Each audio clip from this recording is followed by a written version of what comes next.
The All-American Otaku Show.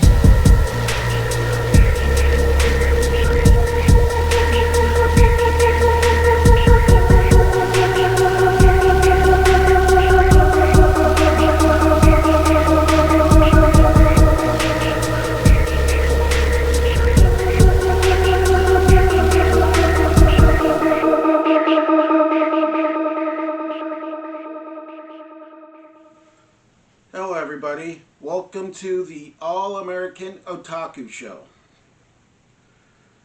Today we're going to review the classic anime known as Asterisk War. This anime starts off with this one guy who's new to this school, where it's all about dueling with weapons, as well as dueling with several magical abilities, or even dealing with dolls or mannequins or mechas or various other things of that such. This anime's main character is looking for his long-lost sister, who has sealed away his power for some reason. And then the first person he meets on his quest and joining the school to do that is this princess who has the ability to shoot fire and is usually cold to everybody. Ironically enough, fire user, cold to a lot of people. This leads them to duel at first, where the duel was called off by the class president. And eventually you meet another classmate who's been sleeping in and finally gets to the school, who has abilities to use these various different guns, or gun triggers, that come from her dad. Her whole goal is to build up her dad's name, as well as build up a good reputation. She gets very upset when people talk bad about her dad.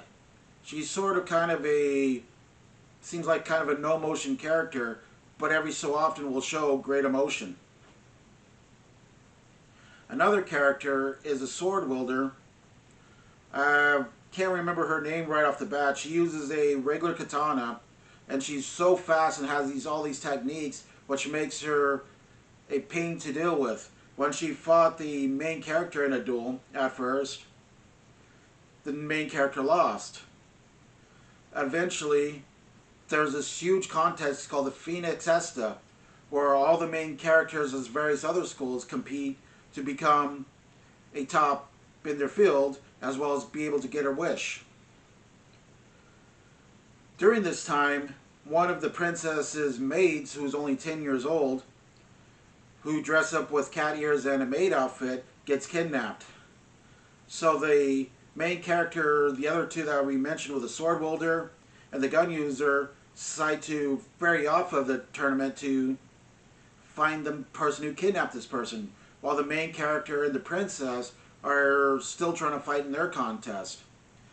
This leads to very climactic areas where each point of view is seen.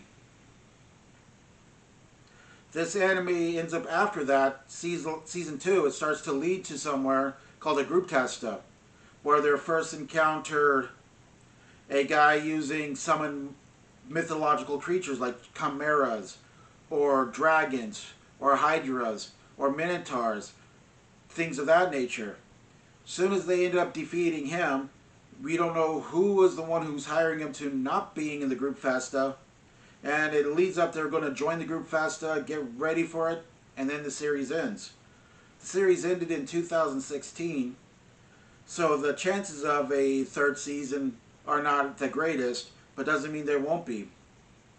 As the series stands now, I would give it a 4 out of 5. But if it had a third season and it resolved things, I could easily give it a 5 out of 5.